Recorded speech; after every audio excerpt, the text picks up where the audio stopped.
Fans of the Horus Heresy and Warhammer 40,000, thank you very much for joining me for the latest 8th edition Warhammer 40,000 Newsflash. And today's date is the 13th of May 2017.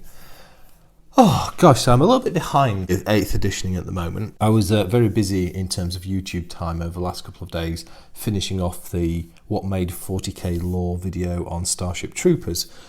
So yes, after a big push to get that over the line, I've got that posted. So I hope if that's something of interest to you that you've enjoyed watching it. Right, so I'm finally catching up on 8th edition stuff. And here we are with our latest whiteboard. We seem to have reached a plateau of evolutionary activity, and we have no new additions to today's graphics. As often happens in stable ecosystems, however, there are little tweaks, and this is in response to a comment from Wolfgang, who suggested the only thing needed to improve the visuals was some green. Just for giggles, I've put green lines in on our happy highlighter line. That's a special one for you, Wolfgang. I hope you like it. In this update, I'm going to talk about two posts that have appeared over the last few days on the Warhammer Community website. The first was posted on the 12th of May, which is a points and power levels video. And then there is a second video, which is faction focus for Chaos Demons, and that was posted on the 13th of May. So I've rolled those into one. There's not so much out of faction focus, but there are a couple of little special rules in there that I've just picked out as a bit of a talking point. Let's deal with the main topic, which is points and power levels. So to recap briefly, what we've been told so far and shown a few examples of is that in 8th edition, all units are going to have a stat card, and on those stat cards, there will be a power level. The power level is let's call it a rule of thumb balance system designed for narrative and open play. And from what I've seen so far, you kind of looks like you're going to be might use it for planning games of 100 to 200 points. That'll be full force, maybe about a factor of 10 less than the main points value system, which is going to be used for match play, which the average game, let's call it, is 2,000 points. We don't know anything else on this yet, beyond what they've already told us. Pretty much deduce it. I've put here, well, it's a quick balance system, so it's designed to be easy to use. You buy extra troops in large blobs, so I think you buy, if you buy a squad, it has a set power level, and then if you add up to a certain number of extra troops, its power level goes up one step. Regardless of whether or not you add 3 or 5 troops, it goes up a single value. So it's quite quick. So I've therefore described it as having a low granularity.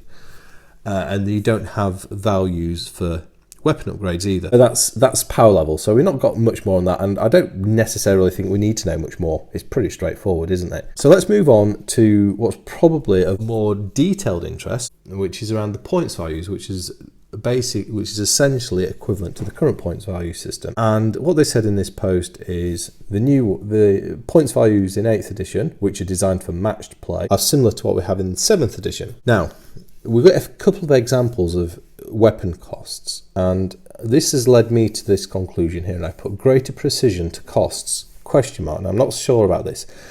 But in the description, they gave us an example of a couple of upgrades for tactical squad. For Space Marines, one weapon was a grav pistol for a sergeant at 7 points, and a multi-melter was stated as costing 27 points. A lot of the time, particularly in 40k, a lot of points were rounded to 5s, particularly on upgrades.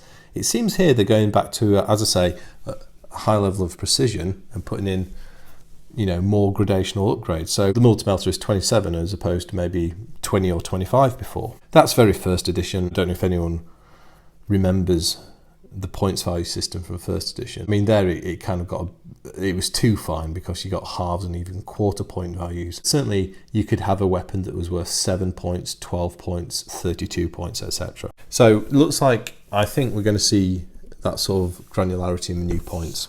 Well, the next point is an interesting one, and it's reiterating actually what's already been said in a previous post, and that is that you will decide on a number of points for a battle, so let's say 3,000, and if you want a reserve element within that, so maybe you're going to have, I don't know, I'll make a number up, 1,000 points of reserves, you can choose any troops to make that 1,000 points of reserves up at the point of deployment. You don't plan a full 3,000 point list with every single unit planned. You only plan what you're going to put on the table, and then you introduce your reserves later. Now, I think you're going to have to do some pre-planning if you want complex option squads, because you need to know how much it costs, and you've got to be fair with your play. But I guess what this does allow for is, if let's say you deploy your force and you've got 4 tactical squads and you're unlucky and one of those tactical squads gets wiped out on turn 1, well, you can buy that tactical squad again out of your reserves. The other thing about this is you can play bigger games with smaller numbers of miniatures, recycling destroyed units under the aegis of reserves. So yeah, I think that's a novel concept and a good way of creating a more sustained game as well. So yeah, I like that. I think it sounds a neat mechanic. I guess the balancer, or the thing that will be required, is honest bookkeeping.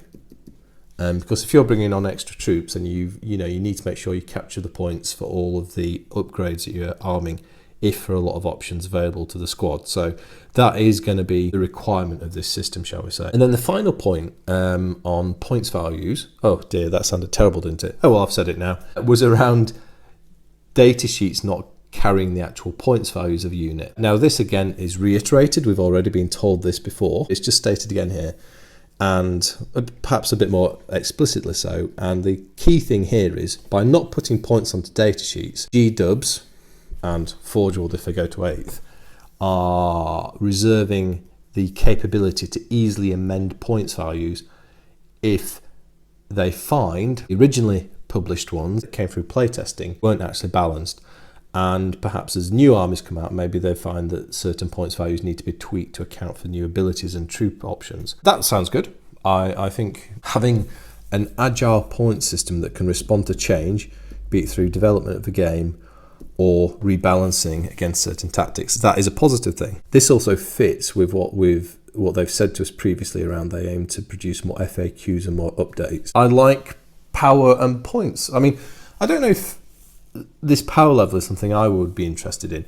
I'm someone, I'm pretty much sure I'd play exclusively using points values, even if I was going to play a narrative game, because I just like that level of detailing. I think most of the people I game with do as well. However, I can see power level being a really useful introductory thing, and it's designed to allow you to play those just fun games. As I say, it's designed for narrative play, but also allows you to throw all sorts of weird and wonderful forces together.